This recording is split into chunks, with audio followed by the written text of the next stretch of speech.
We're glad you're with us. Nearly 100 people a day across the country are dying from opioid overdoses. We talk about this a lot. And in South Carolina, more people died in 2015 from opioids than murders. 7 News investigative reporter Brianna Smith is giving you an inside look at those who are on the front lines of curbing the crisis. Brianna. Tom, Narcan. It's a drug that is now primary tool of our EMTs as they head out to save lives every day. Now we got an exclusive inside look at what the opioid crisis looks like on the front lines. 70-year-old male subject not breathing at this time. A call goes out on the radio. Overdose from heroin. Lights, sirens mark a paramedic's response. And we're still finding them with needles in their arms. So it's sad. Yeah. It's really sad. The opioid crisis is just crazy. The opioid crisis isn't just crazy, it's growing. Opioid-related deaths are up 18% in the past 3 years in South Carolina. Because of that increase, police departments are now making headlines for equipping their officers with a new tool. Injection complete. Greenville police started using Narcan in 2016. In just 1 year, they saved 9 people from overdoses. This map shows how many times EMS deployed Narcan in 2016. In Greenville County alone, it was administered 721 times. The other 9 upstate counties combined deployed it more than 1,500 times.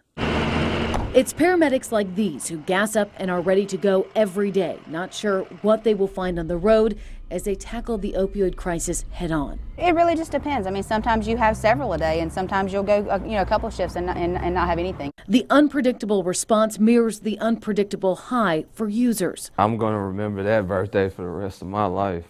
In August, Antoine Epps made his way to Atlanta to celebrate turning 31. A heroin addict who'd been clean for 6 months decided to use again. Did you know you were overdosing? I knew something was bad because I've never experienced that in my life using that drug. Epps overdosed within minutes after unknowingly taking heroin cut with carfentanil, also known as an elephant tranquilizer. Paramedics responded, having to use Narcan 3 times to revive him. Man, I can't believe I actually just killed myself over some stupid drug. Antoine's story sheds light on how hard it is to track overdose reversals. DHEC tracks the number of times that Narcan is deployed in each county, not the number of overdoses reversed, which doesn't accurately show how many lives are being saved by the drug. Spartanburg EMS uses nasal spray, which often takes more than 1 dose to reverse the opioid overdose, while MedShore in Anderson County uses a dosage intravenously that only takes 1 to save someone's life. EMTs know that each dose is worth it. These people don't realize that within a matter of minutes, their life could be over, and $40 for death. Antoine is now working through his recovery with help of the Phoenix Center, refusing to take his new lease on life for granted. God gave me a second chance, so I was like, I'm going to do whatever it takes to stay clean and help people that actually go through the same thing I do.